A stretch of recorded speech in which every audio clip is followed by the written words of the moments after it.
இப்போ நம்ம எல்லோரும் கவலைப்படுகிறோம், கண்ணீர் சிந்துகிறோம். பிள்ளைகள் என்ன செய்கிறது? பிள்ளைகள ஃபியூச்சர் என்ன? யூனிவர்சிட்டிஸுக்கு போய் அவர்களுடைய ஸ்டாட்டிஸ்டிக்ஸை எடுத்து வாசித்து பாருங்கள்.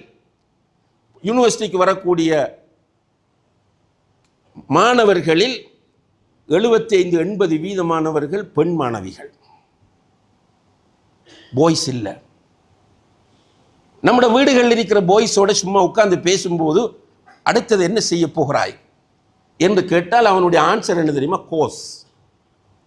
ஓயல் ஒரு டார்கெட் இல்லை அவனுக்கு கோர்ஸ் இருக்கிறது, பாப்பா கிட்ட காசு இருக்கிறது, கோர்ஸ் செய்வது. இப்படி அவன் ஒரு வெறும் சடவாத உலகத்தை நோக்கி நகர்கிறான். ஆனால் அவனுக்கு எல்லோருக்கும் கோர்ஸ் சக்சஸ் ஆகிறல்ல. கல்வியோடு அவன் தொடர்புபட்டு, பள்ளிவாசலோடு அவன் தொடர்புபட்டு வாழும்போது அவனுடைய ஈமான், தக்குவா, ஒழுக்கம், பண்பாடு கட்டியெழுப்பப்படும். அவன் ஒரு நல்ல பிள்ளையாக வருவான், நாளைய தலைவன்.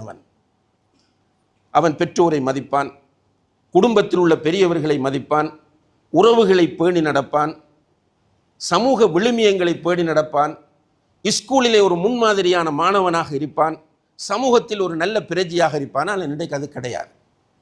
வேறு சதிகள் இதுக்கு பின்னால் இருந்தாலும் நம்முடைய மஸ்ஜிதுகள் அவற்றின் ரோலை, அவற்றின் பங்கை சரியாக நிறைவேற்ற தவறியதனால் கண்ணியத்திற்குரிய சகோதர சகோதரிகளை இன்று நம்முடைய சமூகத்தை நம்ம மிஸ் பண்ணி கொண்டிருக்கிறோம். அல்லாஹ் பாதுகாக்க வேண்டும். அப்போ அமானிதம், பதவிகள் அமானிதம். அதில் ஆகப்பெரிய பதவி பள்ளிவாசல்களில் நம்ம எடுக்கிற பதவி.